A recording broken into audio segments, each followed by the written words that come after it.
Hai semuanya, selamat datang di saluran akar rumput. Hari ini kita akan mengulas kebenaran yang sedang terjadi di Israel. Di hari ke-667 perang melawan Hamas, Hizbullah, Houthi di Yaman, milisi Syiah di Irak, dan kelompok-kelompok lain yang berada di bawah komando Garda Revolusi Iran. Israel saat ini sedang berada di ambang pengambilan keputusan strategis mengenai operasi militer di Gaza. Sementara itu, Hamas menunjukkan sinyal bahwa mereka masih siap melakukan manuver tak terduga, memperumit situasi dengan pendekatan baru dan menciptakan kekacauan yang meluas. Meskipun Israel telah merancang strategi besar untuk menghancurkan kekuatan militer Hamas, implementasi di lapangan menunjukkan tantangan yang tidak kecil. Perubahan pendekatan ini sebagian besar disebabkan oleh dinamika baru di Washington. Pemerintah Israel kini menuntut pembebasan seluruh tawanan secara bersamaan dan menyerukan demilitarisasi penuh jalur Gaza. Perwakilan khusus AS, Steve Witkoff, telah mendukung permintaan ini. Namun, Hamas menolaknya mentah-mentah, menyatakan bahwa mereka hanya akan menyelesaikan konflik setelah berdirinya negara Palestina dengan Yerusalem sebagai ibu kota mereka, bukan milik Israel. Di sisi lain, Hamas merasa mereka berhasil menjaga kondisi tawanan mereka, setelah beberapa dipindahkan ke terowongan bawah tanah untuk menghindari penyelamatan oleh pasukan IDF. Video mengerikan yang diterima pada Sabtu lalu menunjukkan salah satu tawanan, Eviatar David, dalam keadaan fisik yang sangat memprihatinkan, digambarkan sebagai kerangka hidup oleh sebagian pihak. Video ini mengguncang dunia, termasuk Presiden AS, Donald Trump, yang menyaksikannya dan menyatakan bahwa sudah waktunya Israel membalas. Setelah kunjungan lapangan ke Gaza, Steve Witkoff mengungkapkan kepada publik saat aksi protes mingguan di Tel Aviv bahwa keputusan besar sedang dipertimbangkan. Hamas, menurutnya, tidak memenuhi janji dan malah melanjutkan propaganda melalui dukungan dari Qatar. Namun, beberapa tokoh Qatar yang terlibat dalam kampanye media pro-Hamas dikabarkan telah ditangkap. Sementara itu, di Lebanon, ketegangan meningkat seiring diskusi internal pemerintah mengenai pelucutan senjata Hizbullah. Iran, meskipun sedang dilanda krisis ekonomi dan tekanan internasional, tetap berupaya memprovokasi konfrontasi dengan Israel. Salah satu tokoh senior Iran, Ali Larijani, bahkan diproyeksikan menjadi Kepala Dewan Keamanan Nasional, meningkatkan kemungkinan eskalasi regional. Di sisi militer, pasukan IDF dari Brigade Givati mencatat kemenangan strategis penting di bagian utara Gaza setelah berhasil menemukan dan menghancurkan jaringan terowongan besar milik Hamas yang telah mereka cari selama 18 bulan. Temuan ini dianggap sebagai pukulan telak bagi struktur logistik dan mobilitas Hamas, serta mempercepat kemungkinan berakhirnya pertempuran di kawasan utara Gaza dalam hitungan hari. Terowongan sepanjang 1,5 km yang berhasil dihancurkan ini melintasi sejumlah area penting dari kota Gaza, hingga ke Beit Hanun dan Beit Lahia. Jaringan tersebut memungkinkan pejuang Hamas untuk bergerak tanpa terlihat dari rumah ke rumah, bahkan di bawah daerah padat penduduk. Keberhasilan menghancurkan jalur ini memutus aliran logistik dan mobilisasi Hamas, membuat mereka kini harus beroperasi di permukaan tanah, meningkatkan kerentanan terhadap serangan udara IDF. Operasi ini merupakan bagian dari operasi kereta perang Gideon, di mana Brigade Givati telah beroperasi selama 73 hari berturut-turut, menghancurkan ratusan infrastruktur, termasuk 657 bangunan dan lebih dari 50 titik masuk terowongan, serta menetralisir lebih dari 200 militan.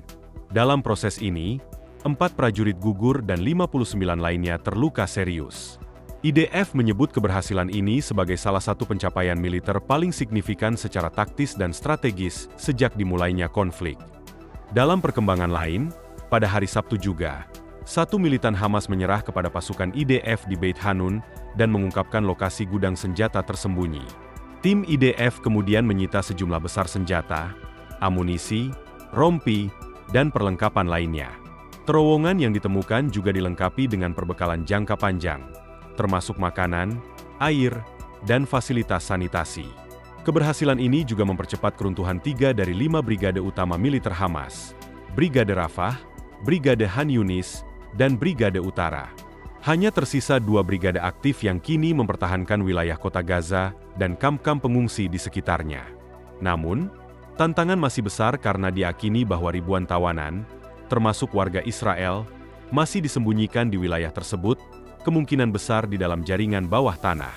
Taktik Hamas memindahkan tawanan ke dalam terowongan semakin memperburuk kondisi mereka. Video-video yang dirilis baru-baru ini memperlihatkan para tawanan dalam kondisi mengenaskan, menunjukkan bahwa strategi tersebut membawa dampak kemanusiaan yang sangat berat. Namun sayangnya, banyak media internasional memilih untuk mengabaikan penderitaan ini. Menurut sumber AS, jika Hamas menolak ultimatum yang mencakup demilitarisasi, pembebasan seluruh tawanan, dan pembentukan pemerintahan transisi yang didukung AS di Gaza, maka Israel siap meluncurkan serangan militer penuh untuk menghancurkan organisasi tersebut. Pada saat yang sama, dalam konferensi diplomatik di New York, Qatar dan Turki, dua negara yang selama ini dianggap pendukung Hamas, disebut mulai mengambil jarak. Mereka kini mendesak Hamas untuk menyerahkan kendali kepada otoritas Palestina dan menghentikan operasi militer. Kembali ke Lebanon, pemerintahnya kini sedang mempertimbangkan tekanan internasional untuk membubarkan kekuatan bersenjata Hizbullah dan mengembalikan kontrol penuh negara atas seluruh wilayahnya. Perancis, Arab Saudi, dan AS dikabarkan aktif mendorong proses ini. Akhir pekan lalu, delegasi khusus Amerika Serikat, Steve Witkoff, mengunjungi Israel dan langsung menuju perbatasan Gaza untuk meninjau kondisi secara langsung. Kunjungannya kemudian disusul oleh Duta Besar AS untuk Israel, Mike Huckabee. Hamas menanggapi kunjungan ini dengan merilis sebuah video mengerikan yang memperlihatkan kondisi Eviatar David, pemuda berusia 24 tahun yang ditangkap saat menghadiri festival musik Nova dan sejak saat itu ditahan di Gaza. Dalam video tersebut, Eviatar tampak sangat kurus hingga digambarkan seperti kerangka hidup. Hamas mengklaim bahwa ia diberi makanan dan minuman yang sama dengan yang dikonsumsi oleh para penculiknya. Namun bukti dalam video justru membantah narasi itu. Seorang militan yang wajahnya tidak ditampilkan terlihat memberikan makanan kepada Eviatar. Namun kondisi tubuh militan tersebut, dengan tangan dan lengan yang tampak sehat dan berisi, sangat kontras dengan tubuh Eviatar yang sangat lemah. Analis cepat mengungkapkan kontradiksi besar dalam klaim Hamas. Dalam video, Eviatar tampak menerima sepotong kecil makanan dan mengaku harus menunggu 2 hari untuk mendapatkan makanan berikutnya. Dia menjelaskan menu yang diberikan, lentil, biji-bijian, dan beberapa hari tanpa makanan sama sekali. Sementara itu, Tal Shoam dan Omar Wankir, dua sandera yang pernah ditahan bersama Eviatar dan teman mereka Guy Gilboa Dalal, mengkonfirmasi bahwa para militan Hamas memiliki akses penuh ke makanan melimpah. Shoam menyebutkan bahwa hanya beberapa meter dari sel mereka, terdapat pintu besi yang memisahkan mereka dari para militan yang hidup nyaman dengan persediaan daging, sayur, ikan, dan buah-buahan. Semuanya dicuri dari bantuan kemanusiaan yang sebenarnya ditujukan untuk warga Palestina. Menurut Shoam, ini adalah bentuk kekejaman yang sengaja dipertontonkan oleh Hamas demi propaganda, dan Eviatar saat ini berada dalam kondisi kritis, dengan penurunan berat badan mencapai 40 hingga 50 kg. Shoam yakin bahwa Eviatar tidak akan bertahan lama jika tidak segera diberikan makanan dan perawatan medis. Bahkan, dia menderita penyakit kekurangan vitamin C, penyakit yang hampir tidak pernah terdengar lagi di dunia barat selama 2 abad terakhir. Pada hari Sabtu, Hamas mengeluarkan pernyataan sebagai tanggapan terhadap Witkoff. Mereka menegaskan bahwa senjata tetap menjadi hak nasional selama penjajahan terus berlangsung. Mereka menolak wacana perlucutan senjata dan menyatakan akan terus berjuang hingga negara Palestina dengan ibu kota Yerusalem terwujud. Witkoff sendiri dalam kunjungannya menyampaikan harapan akan tercapainya kesepakatan menyeluruh untuk membebaskan semua sandera. Dia menyebutkan bahwa dia melihat anak-anak kelaparan di Gaza, namun menambahkan bahwa tidak ada wabah penyakit di sana, sesuatu yang kemudian banyak dipertanyakan. Ia menyatakan bahwa AS akan mengidentifikasi siapa yang bertanggung jawab jika para sandera tidak keluar hidup-hidup. Hamas memperlihatkan Eviatar dalam kondisi sekarat. Ini adalah propaganda yang kejam. Gambar tersebut begitu mencolok, menunjukkan ketidakmanusiawian yang dilakukan terhadap sandera sipil Israel. Sementara media internasional seringkali menyerang Israel atas tuduhan kelaparan di Gaza, fakta di lapangan menunjukkan bahwa justru warga Israel lah yang mengalami kelaparan, penyiksaan, dan perampasan hak asasi oleh Hamas. Video itu memperlihatkan realitas kelam yang sulit disangkal. Ketika para militan Hamas mengakses makanan dan hidup dalam kondisi nyaman, para sandera Israel ditahan di lorong bawah tanah tanpa kepastian hidup, dan dunia diam. Media internasional justru lebih fokus menyebarkan narasi yang tidak berdasar, menyebarkan gambar anak-anak kelaparan dari Yaman dan menyebutnya sebagai korban Gaza. Bahkan ada yang menggunakan gambar penderita penyakit genetik sebagai propaganda. Ini adalah manipulasi fakta yang menyakitkan. Hamas, meski tidak lagi populer di dunia Arab, justru mendapat simpati dari sebagian masyarakat Barat. Suatu hal yang tidak masuk akal jika dilihat dari kekejaman yang mereka lakukan terhadap rakyat mereka sendiri dan terhadap sandera-sandera Israel.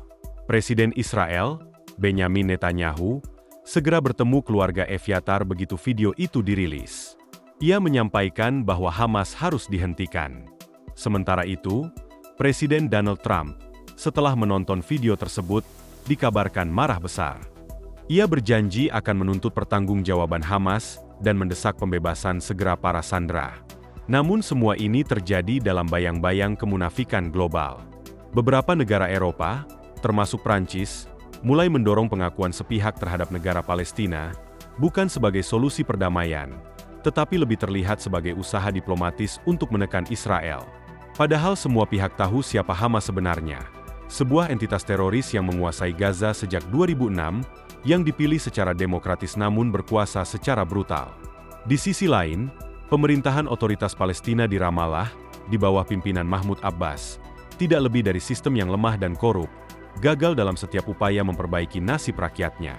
Ironisnya, dunia justru melihat solusi Timur Tengah seolah hanya bisa datang dari entitas ini, yang terbukti tidak mampu menyelesaikan apapun. Dan lebih menyedihkan lagi, organisasi-organisasi bantuan yang seharusnya netral justru menolak bekerja sama dengan Israel dalam menyalurkan bantuan ke Gaza, karena khawatir menampilkan Israel dalam cahaya positif. Mereka lebih memilih untuk mengabaikan penderitaan warga Gaza daripada harus bekerja sama dengan negara Yahudi. Jadi, ketika Anda melihat gambar Evyatar David yang kurus kering di terowongan Hamas, bandingkanlah itu dengan kenyataan di mana para militan Hamas duduk nyaman makan hasil curian dari bantuan kemanusiaan. Bandingkan pula dengan narasi-narasi palsu yang menyalahkan Israel atas krisis kemanusiaan.